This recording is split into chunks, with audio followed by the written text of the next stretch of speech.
Hi guys, welcome back to the Design Exchange podcast. I'm your host, Danny Russo, and TDX is where design and business merge with real talk and real designers.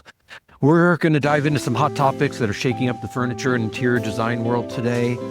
And if you've been following the headlines, you've heard the word tariff, and I'm sure you've heard it a lot. We're experiencing some craziness, 25% tariffs on imported upholstery that's going to set to rise to 30% in January. And that's going to mean big changes for homeowners and designers alike. And we're going to talk about how to bring that back to America, and if we can.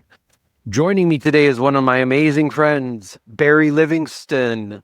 Livingstone. I always get it wrong. Livingstone. It's so Barrie good to Livingstone. be here. Good to see everybody, and thank you for having me, Danny. Yeah, I'm happy to have you finally.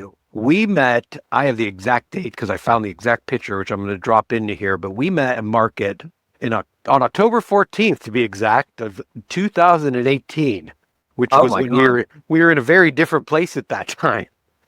And me and you, we've run into each other at markets, whether it's High Point, Dallas, Vegas, we're all over the place. But when you're showfolk, you're traveling. Totally. But when we met, you were in LA doing a lot of real estate, and now you relocated to Paradise, Cabo. And behind me, you can see the arches. I've never gotten to be there yet, but it looks amazing. I need to get down there. But you've been designing for a very long time. We're going to get into that in a second. But you've done places from Miami to Malaysia, from LA to London. You've basically been all over the world. It's very rare to find a designer that is also in real estate, I've learned to find out. But how'd you get into, I mean, I know you went to different design schools. Harvard came up when I was reading about you. I'm like, oh, I never knew that. But you were in Fort Myers, Harvard, and then there was another one that I can't remember. But how'd you? Oh my God, no! I went to High Point University back in the day, and when we opened our first showroom in Miami Beach, our investor said you need to go to High Point University. Had a design firm management furniture showroom management, and it was a 4-week course in the middle of the summer. And this was in High Point in the Lord's year 1995. I mean, that's long ago. But there was nothing to do for a month, and we actually stayed in that, I think it's that Hilton Hotel. It was different back then, but the big hotel right downtown, and we were in High Point when nothing was there. Are we talking about the hotel that's closed? They renamed it. I know which hotel you're talking about. It's like a 12-story building in its own lane, and it's the middle of town, basically. Yeah, in downtown High Point. And you can never get in because it's always booked like 12 years ago. You haven't been to market lately, but it used to be the Red Lion Hotel. Now it's completely vacant, and Phillips Collection bought the first floor, and they turned the whole first floor in the Grand Ballroom into the new Phillips Collection showroom. So Mark and Jason are in there. But how have you been adapting, and what have you seen going on in the design world? Like, you're down in Mexico now, which, from what we've talked about, it's a great place to be. We're having so much trouble. Nobody can price anything these days. But you've been having a lot of success down there with your showroom. And obviously, they don't offer design management courses. I've asked my team that's gone to, they now call it interior architecture, but they don't teach any business aspects of design or the design. They never did. Even in the Lauderdale Art Institute, there was no design firm management or any type of business management, which, as we know, artists lack. So it's a shame that these cool and these great degrees, they concentrated so much. My degree was concentrated so much on technical drawing and drafting, which, of course, when I graduated again in the Lord's year 1990 from design school, and drawing, that was the year they started doing CAD. So all that training, I think it was something like 2,200 hours of hand drawing was over the 4-year period, which is, you can imagine, it's a lot of technical drawing. But one thing I can tell you now, I can go like this and tell you, this is 42 or 43 inches above the finished floor. And people will always like, how do you know? I know. It's just your head gets used to it. Danny. You know how if you forget a tape measure on a job site, it's like, okay, code says this. That window's got to be X. There's a plug down there. That's got to be 16 inches off the ground. And I could tell from a photo doing it, but I took mechanical drafting in 7th grade, I think. Wow. But yeah, I took mechanical drafting and sewing. Those were my two things back in the day. Oh, I wished I could sew a button on. It's horrible not to be able to sew it. Everyone should do that. They taught it in England when I went to high school when I was like 14 and in Manchester, but they never, home ec is something that's really important. All those technical trades that we all need to know what to do. So talking about technical trades, I was just listening to a podcast recently, and with all these tariffs that are happening, it was announced just last week, I believe, or the week before, that the current administration wants to add 50% tariffs on cabinetry and upholstered goods made overseas. Now, for the last 30 years, we've been outsourcing all of that. And the person that was hosting the podcast said, while that sounds like an admirable idea, we do not have the workforce trained to make. There are 6 case good manufacturers left in the United States. If they're flooded with all of these case good orders, there's no way they're going to be able to fill them. And then we're going to end up in our back order situation.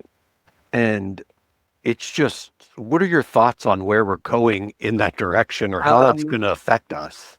Yeah, I mean, basically what's happened is, I know you know Lisa Kudrow, and Lisa, very famous, when what was it? She was a graduate. They were graduating high school, and they had to go to their high school reunion. And she's like, "Well, what can we say we do? We don't do anything." And they just decided to make. She goes, "We can say we invented Post-its." So they went around and they told everybody we invented Post-its. Well, that's the way the country's being. I mean, that's what's happening right now. Oh yes, it's tariffs everywhere. Tariffs. Oh yeah, and everyone's going to be able to magically make things. And as you know, like I've been like in North Carolina. It's wonderful. Like companies like Swain and companies like Old Hickory Furniture, there is a lot of furniture being made. However, it's very expensive. That's why Forehands and all of the companies have to make it overseas because it's expensive to do business here. You have to have, there's insurances, there's this, there's that. I mean, and rightly so. But unfortunately, because so in order to switch a system over, great ideas, but gradually take time. Basically, the tariffs are there; they're real, and everyone, if you want to buy things, you're just going to have to pay for it because there isn't an alternative. You know what I mean? There isn't. I mean, we don't have robots to pick. I mean, there are robots I was watching last night in Amsterdam. They're very technologically advanced. It's still very difficult for a robot to pick a ripe tomato and a ripe tomato vine. They haven't got. AI hasn't got that yet. It has to be done. There's color coding, and the people go down and it's on their basket, and they just snip when everything's the right red because they've got it all done like that. But we're not. It's great to have these ideas, but otherwise, it's just we invented Post-its. Like I invented Post-its too. Yeah. No. Yeah. Well, unfortunately, everyone's just going to have to pay. It's just what it does is that people will be buying less, and the economy slows down. So because you just can't do it. I mean, obviously, if you had a budget of $1,000 and it goes up by 30 to 50%, that means you'll just be buying. You're just going to be buying less unless you've got hidden money that. And the costs are going to be passed on to the consumer. And when you just mentioned Forehands, where we had met was in the Theodore Alexander showroom, and all of Theodore Alexander's case goods came off of the same production line as Bernhardt, Forehands, Restoration Hardware. They were all coming off that same production line in Vietnam. So it's going to be interesting to see how this pans out. But you've taught me and you've told me of things that you've done in LA, and you're doing it in Cabo now, where you have furnished houses and have sold a lifestyle. How has moving to Mexico improved, are you sourcing differently now that you're down there? I love when I look at all of your work. We are in geographically. It's so weird. I still we spent the summer in London for 3 months. And when you say you've moved to Mexico and you live in Cabo San Lucas, they're like, "Oh my God, it sounds so exotic." But the reality is it's just a 2-hour plane ride from LA. So the whole thing is that it's almost like there's so many American and Canadians here. We forget that we are this isn't the 51st state. I mean, people are, it's almost like and everyone's in these country club lifestyle. Yeah. The most beautiful Palmyra, which is the one and only hotel. It's gorgeous. It's six senses. It's absolutely incredible. Everyone drives around in a golf cart, in their tennis outfits, and it's a different world. It's a fantasy world. And when I moved here, I did not intend on doing the real estate at all. We've been here 5.5 years now. Yeah, we opened the shop, and about 2 years into it, the gentleman who owns the shopping plaza, who's a big developer, he just came up to me and he goes, "I've got a bone to pick with you, Barry. Why didn't you tell me you were a realtor in the state?" I was like, "Oh, because I'm not doing it yet." Yeah. And he said, "You know what? I'm opening a company with my top 5 people, and I want you to be part of it. Will you become a realtor?" And I said, "Yeah." It was quite challenging. I had to take everything, but all the tests, exams, and to answer your question, the client here is the same client. So I have always had an affinity for women who are 5 to 10 years older than me. Always my favorite. Always. I'm 57 now, so my best friends are always in their mid 60s, 70s. I love older women, always have done. And those are my clients. So, same with me. Yeah, so it's the same thing. So basically, when we opened the shop, it was like, what would I know everyone would like? Yeah. You know, whether it's the glitzy Dallas showgirl, whether we've got whether Donna Moss is coming, and she does come, whether someone like Donna's coming, whether it's Salt Lake City, we've got everything from the Western Hemisphere, anything within a 3-hour plane flight. And then with the exceptions of people from Toronto and from Canada who are coming in, which is about 20% of the people here. So it was really everything that I needed was everything that I have, and we're just importing it. We did try to source things in Mexico, and it's just when it comes to upholstery, they don't have the finesse. First of all, let me say, Mexican artisans are amazing. They do the most incredible carved wood. They do beautiful. I mean, they're so far advanced with what they can do with their hands here, and gifted, truly gifted. But for contemporary furnishings that we are accustomed to in the States, they're on a different level. And one thing you have to realize, and the biggest part of America's success has always been this massive middle class. Well, America has 350 million people, and you've got a middle class that's just millions. So, companies like Wayfair and Restoration Hardware, there's just that many more people that can afford more expensive things. In Mexico, it's a different type of middle class. Their middle class is a great middle class, and there's people who have their own businesses and they own their own houses, but it's on a lower level. So you've got 170 million people here. 3%. That's only, you're talking about maybe 2-3 million people that can afford expensive stuff. So what happens is it's a different taste level because there's different things available. In Mexico City, oh my God, Mexico City, everything that you would have in, all the big name brands, even they love Ralph Lauren, there's Ligne Rosé, all the big national global furniture brands are all in Avenida Mazarik, which is the Beverly Hills in Polanco, which is amazing. But in Cabo San Lucas, we are at the end of the peninsula. That right there that's the arch. It's called Los Arcos, and it's like the one in Capri. And we're at the 1,000-mile peninsula. Yeah. We are disjointed from the rest of Mexico. We're not mainland Mexico. You have to take a ferry across, or you fly. And it's only 45 minutes to Puerto Vallarta, but it's 200 miles wide. It's the Gulf of California. And so basically, you really have to fly everything here, or it takes 2 days to drive things down in a truck. So it is La Isla Bonita. It is La Isla Bonita. You worked Madonna into this conversation. Get up blind here. Most people do not want to. A lot of people do. We drove here the first time, and it took 3 days. I would never do it again, but because it's dangerous. All the rocks and mountains. Oh yeah. You really have to cross. Did you cross Tijuana to get there from? Well, actually, no. If you're in San Diego, yes, you can. But we actually came from our house in Joshua Tree in Palm Springs. So you just drive through the Salton Sea, and then you come in. There's a town called Mexicali. I've heard of it. Mexicali in Mexico, but on the other side, on the California side, it's called Calimex. Everybody. So you're in Calimex, and then you're in Mexicali. Yeah. And it's famous for its dates because they grow dates in the desert. So they have for like 5 miles, you've got date shake. They make these date shakes with very sweet. They're very delicious, actually.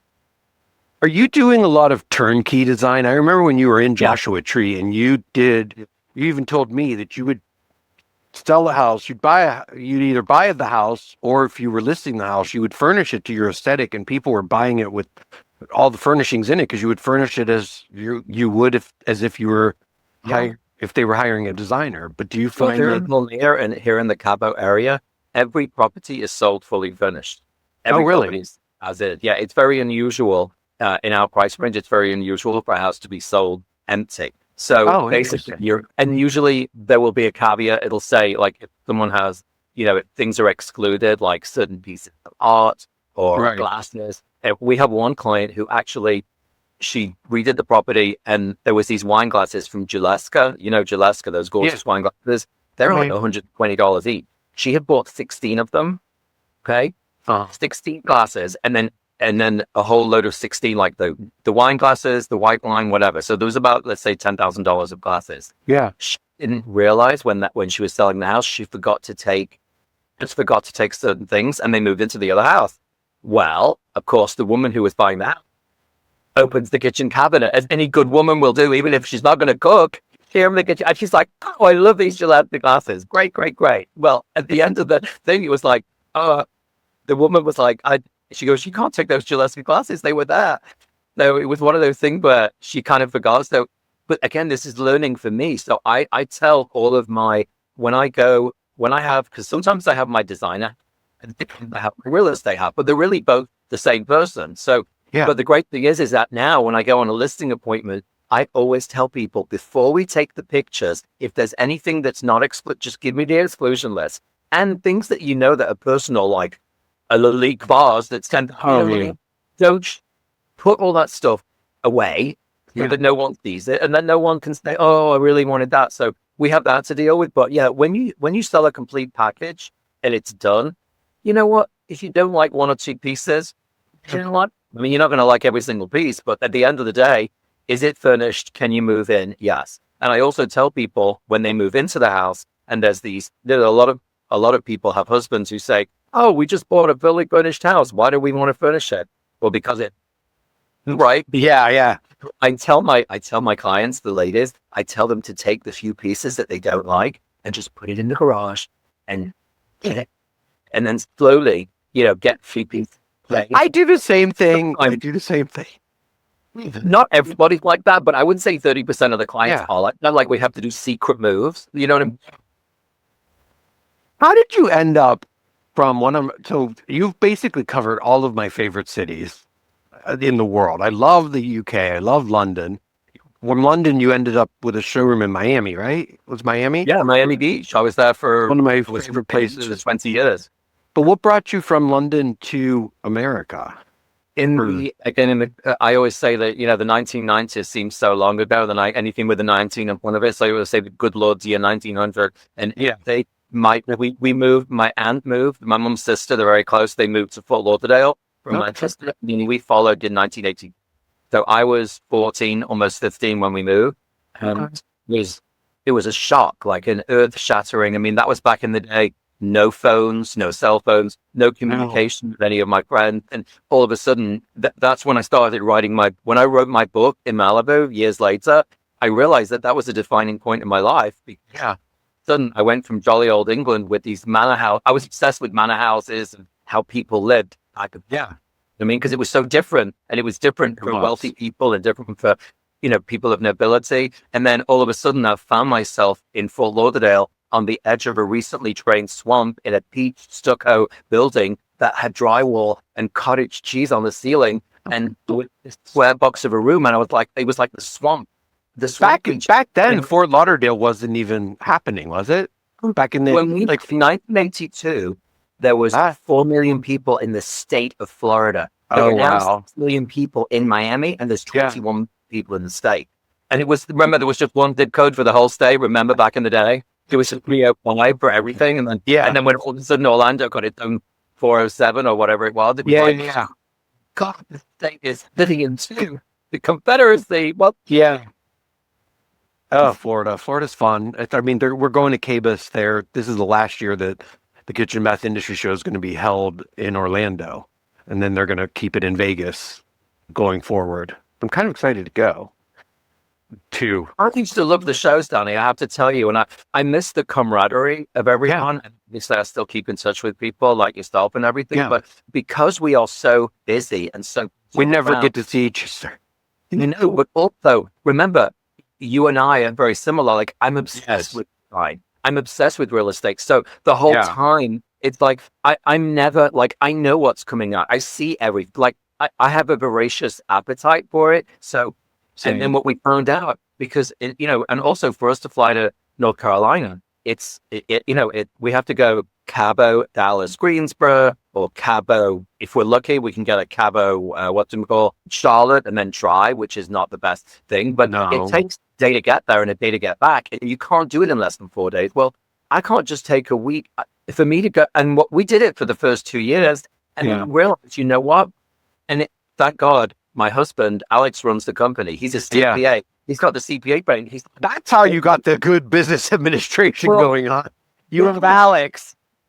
Alex said, he goes, everything that we have, he goes, you already know what's going on. We already are connected with everything. He goes, it's a huge social thing for you. And it's a week that we got to go during our busiest times because we have that 6-month period where from October through the end of April, is when everyone's here and we have to be here. So we have to show up and we have to be present. And getting back to your question before, I know we get carried away, but people need to have everything. A lot of people here flying on their private planes, people aren't bringing champagne glasses unless it's on the plane. You know, you can't bring a set of 6 glasses that are gorgeous and $100. You can't. So we do really well with Tabletop, which is something that, you know, I didn't think we'd do, but we do really well. Because if somebody wants something nice, there's Costco or Walmart, you know, to find some glasses. So we've kind of filled that void, and we're a place of. It's more like a little department shop. You know what I mean? A little department store. It is. I've seen pictures of it, and you have the online shop. But I'm going to post all of that. I'll post everything in the comments on this when we do get to post it. But you've done. Did you just have one store? Or did you have 2? I forget what we did was initially we opened a store in LA and we took a 2-year lease. And LA it was right during the writers' strike. And also in America, everything, the secret recipe, the secret sauce, the house that Barrie at the moment in Mexico is that everything that we have is not readily available. You cannot walk in and find Jonathan Adler anywhere. No. There's one place in Mexico City, but 3.5 hour plane right away. I mean, and we have. It's so incredible that these beautiful, amazing Mexican women, they walk into the store and there's this emotional connection, like with Michael Aram and Jonathan Adler. These women are like, oh my God, I have 3 pieces of this. And their connection is like, oh, I got mine in LA. I got a piece when I was in New York. Like the emotional connection that people have with art and the whole essence of House of Barrie. If you're going to use something every day, it should be beautiful. Like I have to tell you a quick story. I go to see my mum. Like I only go to Florida once a year now, and she comes here. And I go back, and I'm seeing these. I'm like, there's these vases. I got her flowers, and I opened the thing, and all these cheap, shitty vases and I'm like, where? My mum's got Waterford crystal and Orafor, and it's all in the back. And I'm like, no, look, she that one. I'm like, well, she said, don't use that. It's for the best. I said, the best. I said, you're 85 years old. I'm agreed. That's how I feel when I go to my mother's house and she has her fine china in the china cabinet. I'm like, why aren't you using this? Like, I'm like, what am I going to do? The idea is that we should want things every day. Exactly. I agree. Every day. You've been on HGTV. I know, because I remember being in Dallas and actually having a watch party at the Anatol Hotel in the rooftop steakhouse. We were all watching the premiere of your HD TV show, which you somehow shot most of it yourself. Yeah, and then also Bravo. Remember Best of Quinn? Bravo. That was so much fun. That was in 2019. That was the Bravo one then. Yes, I was in Dallas and we all watched it. But have you had any licensing deals lately with any of the brands? No, you know what? I will tell you, I really wanted to do that. And if you remember the beautiful Kelly, blonde hair, red lipstick, Kelly Wersler? No, Kelly. Kelly. She lives in Spain now. Kelly, oh my God, I just saw a picture of her this morning. Kelly Ellison.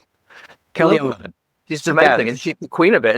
And the way she described it, she's like, it's mailbox money, because she was at the time she was designing for 7 or 8 different people. Yeah. She said, checks, and sometimes the check, whatever. But it wasn't about. I think it wasn't so much about the money. It was about actually having pieces that could be, that I could have designed. It's very, very difficult, and it was. I found during that whole, you remember Nick May and the podcast, and everybody was so upset. It became in 2020. Everybody was so obsessed with social media and trying to get something, and it's like, well, not everybody. I've never. The second, I'll tell you a simple thing, like those on shoes, those on sneakers that everyone has, right?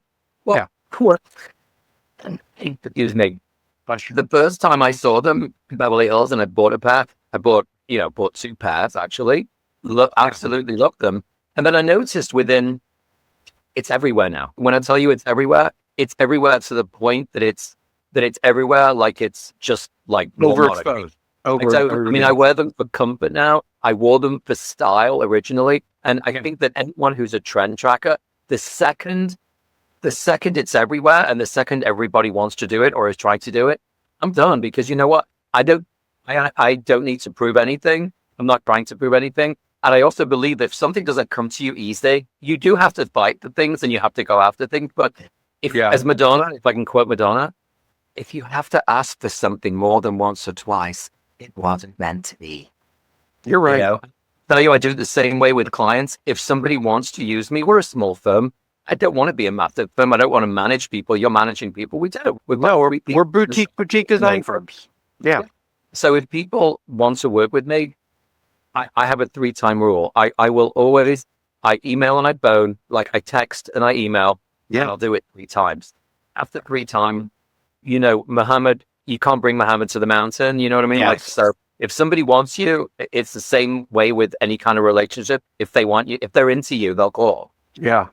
I remember back in those days, 2019, 2020, I thought I wanted a TV show. I thought I wanted a licensing deal. And then I've gotten to see everybody and how much work goes into it that just becomes a time sucker. And I'm like, that's like, if it happens, it happens. If we do it, I do have a book coming out next year, and we're actually going to have a launch party in London, England, of all places, sponsored by Philip Jeffries, ironically. But I'm excited to do that. But I've literally, like you said, if it happens, it happens with the licensing deals and the TV stuff. But I tell people, and I think also the reality as you get older. I mean, I'm 57 now, so it's like there's also the financial aspect of it. And it's pay to play. Unless you have a television show, or unless you have thousands of people that will buy it because it's you, you're going to get it. The 5%, 7%. It's not worth all the work. And my ego over the years, my ego was huge, maybe in my 20s, and I think it's the same with everyone. Your ego just gets smaller and smaller to the point where I don't give an F. I'm getting there. I mean, I love doing what I do. I want people to appreciate it and people to enjoy it. And, I want it to be easy. I'm not trying to do, insurmountable things. I'm just trying to enjoy life. And I do. I mean, it's amazing. Like, I'm following you on Facebook and Instagram because you're in London. I'm like, oh, and now he's nice. I'm like, oh my God, he's always on the go. But you mean, it's just, I'm glad you're living it up. Thank you. No, listen, it's life by design, Danny. It is life by design, Design your own outcome. Well, it truly is. You have to seize the opportunity all the time. And, life is all about change. Part of being in the wild, you look at wild creatures. I'm on the edge of the desert here, and I will be in front of me. We've got the Sea of Cortez on one side, and then we've got the mountains. And because it's been raining a lot, it's a desert that only rains 12 days a year. So what happens is the whole desert comes to life. So for a whole week last week, we had thousands of yellow butterflies. They're still around. When I tell you thousands, like just coming every which way. And then this weekend it was all dragonflies for 3 days. And now dragonflies and butterflies, and it's these gorgeous red admirals and these yellow oriole, but like it's just intense. But it's nature, it's change. We're changing. So you know what? Like just like America is changing, everything goes through cycles, and it's our ability nature, the ability of, they say only the strongest survive. Yeah. It's the slowest that can adapt to change. True. It's happening. The word pivot. Yeah, we know that these tariffs are coming. We know that this is happening, and this is just the way it will be. Where do you see our industry going in the next 5 years? I can't. I mean, it's still going to be there, and it's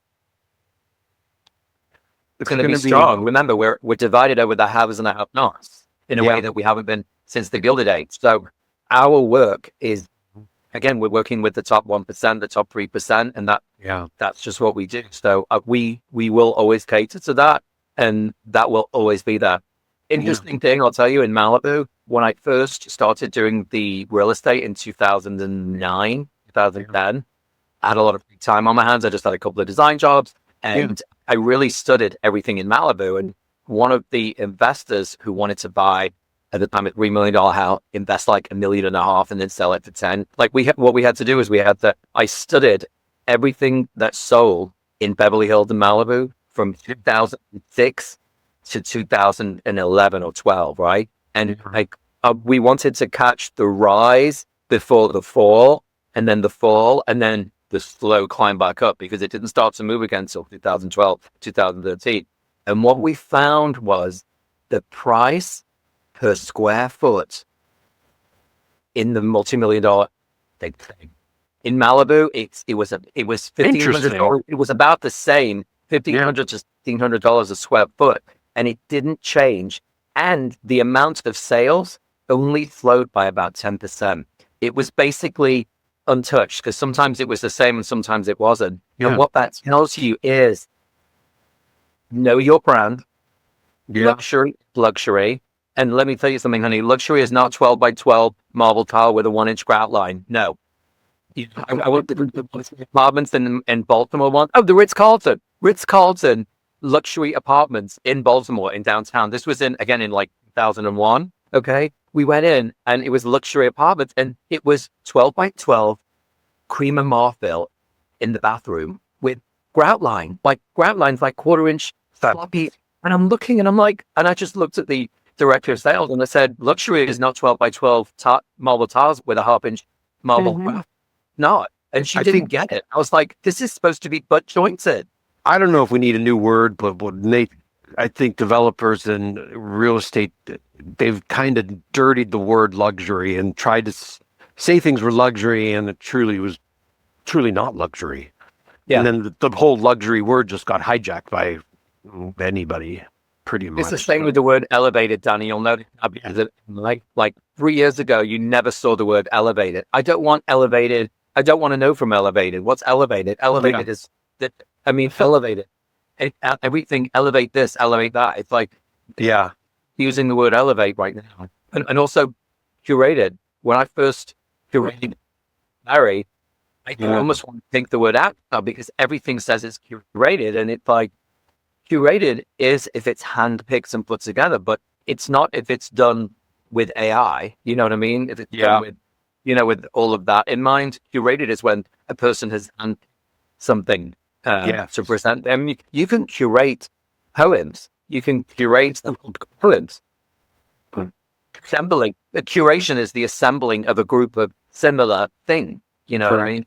So we can curate we curate our friend. We curate friendship. We do. You create your family as well. You can curate your family as well. Yeah. Well, I'm going to drop everything in the comments. Thank you so much for joining me. I've been waiting to have you on this podcast for the longest time, and I am coming to visit you and the butterflies and the dragonflies or whatever's flying around down there. I think it'll just be the birds by the time you get there. I think I'm told that they just come out when it rains. Yeah. But anyway, I'm going to drop everything. You guys, I'll be posting Barrie's social media handles and his website. Hopefully you guys can take a look at it, check him out. And he's shipping all over the world, right? You have Alex running the store account, and he's got some really unique things. And thank you. And if anyone is coming to Mexico, or if anyone is coming down to Cabo, just chat directly. My phone number is on everything. You can, Danny, you're going to put things. Yeah, I'm going to put all that on there. Even if you're a stranger, There's no stranger. Just say I heard you on Danny, and if you want to come into the shop and say hello, I mean, Cabo. A lot of people are coming to Cabo on holiday, so yeah, I'd love to see everybody. I have a candle from your store that somebody went. One of my friends went to your shop. You weren't there, and they brought me back a candle. I'm like, no, yeah, I was letting. That was very sweet of her. Yeah. Well, so thanks for having me. I've really thank you for enjoyed coming on, and I will see you soon. I'll talk to you soon, and we're all running off to our next meetings. Love you so much. Thank you so much. Have a great week. Love you. Bye. Follow us on all the socials.